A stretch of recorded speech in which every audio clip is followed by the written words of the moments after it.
Hi guys! Today will be a bit different than my other videos have been, but I really wanted to just sort of gather some things together and show you my 5 tips to make your makeup look even more professional.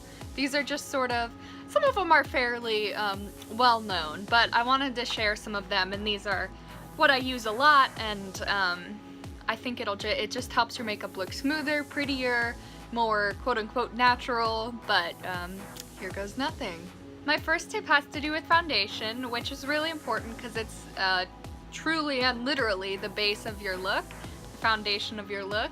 And what I want to say about foundation is to not be afraid to mix things together. It might seem a little silly or expensive, but especially when you find drugstore foundations.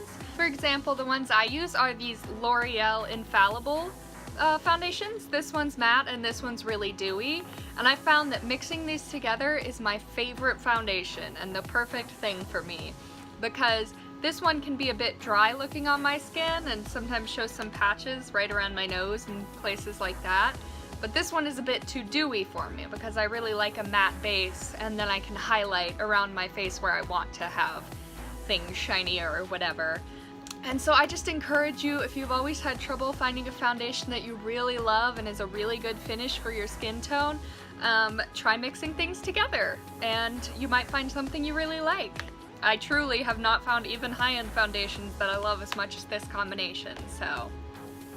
My second tip has to do with concealer, so we're stepping one further. And this is just, I've mentioned it in some videos, but color corrector is a serious godsend if you tend to struggle with dark circles and like bags under your eyes like I do, which is common for people stressed out. And I have a couple different kinds you can try, but for example, this one is the LA Girl. I want to say it's $2, so it's really cheap. It's not hard to find. So you can kind of see it's just like a concealer, but it's more orange than it. In its undertone, it's fairly orange. You can see it's darker than my skin tone. And it's much darker than like a concealer would be for me. I'll show you 2 swatches. Here's that orange concealer. It's a new bottle. Tube. And next, here is the regular concealer. So you can really see the difference. This is truly a lot lighter. And that, this really just cancels out, if you think about the color wheel even, it cancels out the dark blueness, and it goes away. And then all you have to do is, because obviously this is going to look really dark and orange on my face, is just after you blend that in, you put some concealer over it. And it'll get rid of that darkness, but still look like the right color and right texture on your skin tone. But do be careful not to blend away too much of the color corrector, because that sort of defeats that purpose you were going for. So keep it a little orange, but blend that concealer over it. And if you want, you can let this dry down a bit more and add more if you really wanted that highlighting effect, like I usually do with this particular concealer. And it just helps a lot. The other one I use a lot is this one by NYX. I think it's slightly more expensive, but it is in a pot if you prefer that. And it's a bit closer to my skin tone than the LA Girl one is. You do want to be careful. For really fair skin tones, you want to go with this very light peachy tone, and for darker skin tones, you're going to want darker oranges. The next tip I have coming is about bronzer. And I have 2 things to say about bronzer. One is that liquid bronzers may seem intimidating, but they truly blend in sometimes better than you might be able to manage with powder. It seems counterintuitive, but if you're a beginner, I would actually suggest trying a liquid bronzer because it's a little more forgivable than if you add too much powder. You can just sort of use your beauty blender, and even if you go a bit too far, take your foundation and you can use a bit more of that and staple it on to tone down your bronzer if you end up with too much. I got this one from Temptu and I really love it. If I, want to really get my makeup looking good and smooth and beautiful that day, I always go for the Temptu one. Sort of on a similar but slightly different note, I want to talk about contouring and generally bronzing. And I just want to say to you that if you struggle like I do to find any bronzer or contour that doesn't look orange on you, is to try eyeshadows. This is just an eyeshadow from the Sephora collection in My Dear Nude, And it's small, but when you're contouring, you truly just need a thin line here to increase that shadowing. And this is perfect because it has that cool undertone, but it still blends away nicely. And so I found that, almost dropped it, I found that if I'm just going for a contour or I don't want to look super bronzy, this is perfect for me for that. Sometimes it's just about the undertone of your skin, things are going to look orange on you. It's a sad but true fact of life that I've run into. And for tip number 4, we have white eyeliner. This is just a gel liner. Actually, it's also from LA Girl, so some of these are very affordable. These are $2.99 or $3.99, I can't remember, and you can get them at places like CVS. It's just a plain white eyeliner, and it's perfect if you add this into your, I never wear my glasses for these videos, add this into your waterline right here. What it does is, if you're not putting black or any other colors in your waterline, this really opens up your eyes, even for natural looks and things like that, because of the whiteness of your eyes and the whiteness of this liner. It'll make your eyes look bigger and pop more. This is a particularly good tip for older women, because sometimes the black liner can be too much around your eyes or like deepen things too much and be too dramatic maybe. And this is just a really good way to avoid that. You can also, if you want a little more zhuzh, go for a champagne one. You can't really see the color all that well, but this one's more of a pure white, and this one's a champagne, more skin toned for me, that is, color to put in there. And it'll still have that brightening and widening effect, so it's a really good one. Also, I should say, these are my favorite liners for the waterline.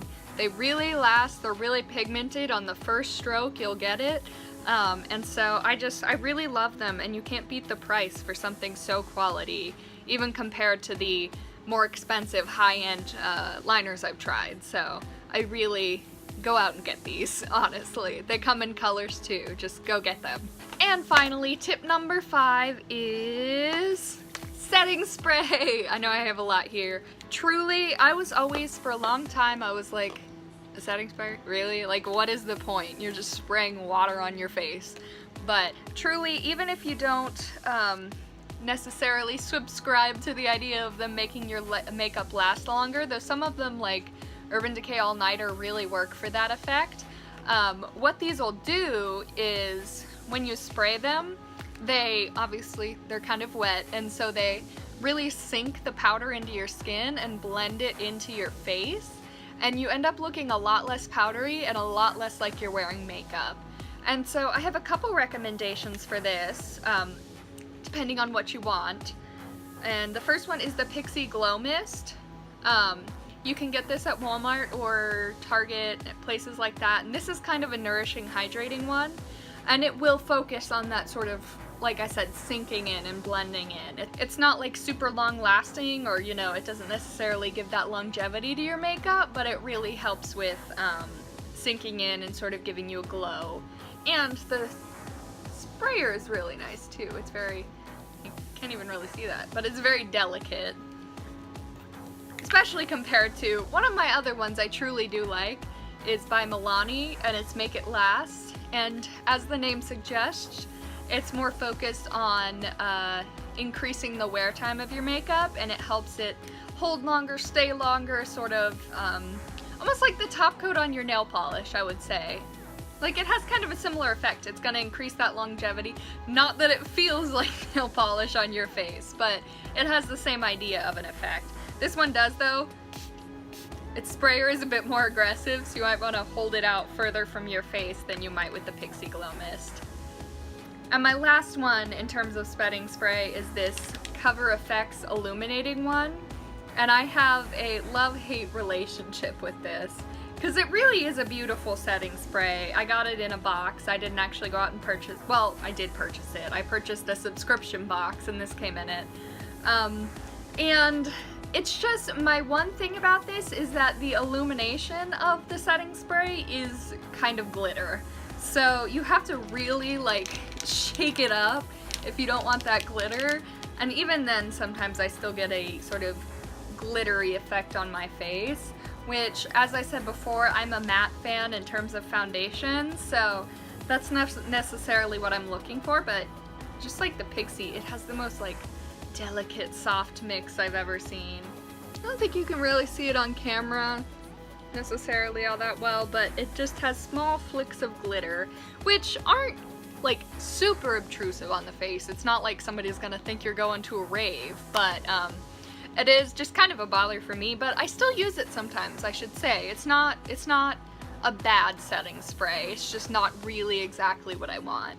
Those are my 5 makeup tips. I know this was a quick video compared to some of my other ones, but I just wanted to put out there some of the things that I think maybe the average makeup user might not know, but that I think are truly helpful in upping your makeup to make it look like, you know, a professional did it, or that you've been doing beauty your whole life and things like that. So I hope some of these tips helped you. I hope it wasn't too repetitive for all of you and things you already knew, but yeah, that's what I've got for you today. And while you're already here, why don't you go ahead and subscribe?